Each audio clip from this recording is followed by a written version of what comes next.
Thutha wa gikundi kia urumwe wa mabũrũri o ũndũ ũmwe na ikundi cia kũhũranĩra ihoto cia ũmũndũ gũkũ bũrũri-inĩ kũhoya thirikari ya Kenya kuongerera ahoi ũikaro arĩa marĩ kambĩ-inĩ ya Dadaab matukũ nĩguo mathamio o kahora na mũtaratara ũrĩa wagĩrĩire.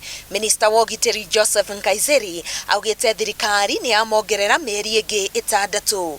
Thirikari ya Kenya yarĩ ĩhinge kambĩ ĩno ya Dadaab mweri ũyũ tũrĩ, ĩkiuga kambĩ ĩyo nĩyo ĩkoretwo ĩkĩrera imaramari na itoi cia mbara iria ikoretwo igĩtabania tharĩkĩra icigo-inĩ itiganĩte gũkũ bũrũri-inĩ.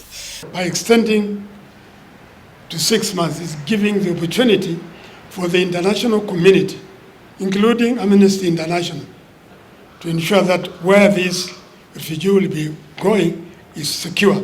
As you heard that, we don't want to put the refugee into harm's way. Kwa ihinda rĩu rĩa mĩeri 6, thirikari ĩbangĩte gũtabania ithama rĩu na makinya 6. Mweri wa mbere magũkanja marĩtwa marĩa meyandĩkithĩtie maita merĩ gũgĩtuĩka kũrĩ ahoi ũikaro meyandĩkithĩtie ta a Kenya, nao a Kenya angĩ makeyandĩkithia ta ahoi ũikaro. Mweri wa kerĩ ahoi ũikaro arĩa matarĩ a kuma Somalia mathamĩrio kambĩ-inĩ ingĩ cia UNHCR.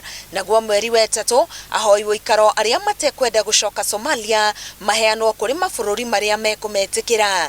Mweri wa ĩna na wa ĩtano marĩkĩrĩria mĩhang'o ĩno ya gũthamia ahoi ũikaro othe, na mweri wa ĩtandatũ kambĩ ĩno ya Dadaab ĩhingwo. The closure of refugee of Dadaab complex does not mean Kenya is not taking refugees anymore. We still have Kakuma. The United Nations High Commission for Refugees has other refugee camps spread all over the world. We are willing and ready to receive our people. All we are trying to do now is to make sure that the absorption capacity on the other side is increased and we prepare the grounds for them to come back. Kwa ihinda rĩrĩ makĩria ma ahoi ũikaro 250,000 nĩo marĩ thĩinĩ wa kambĩ ĩyo. Nginyagia rĩu makĩria ma 16,000 nĩ macoketio Somalia kũringana na wendi wao wa gũcoka bũrũri-inĩ wao. Ngĩribotera Inooro TV, Getwo Karo Kenyugo Mwaura.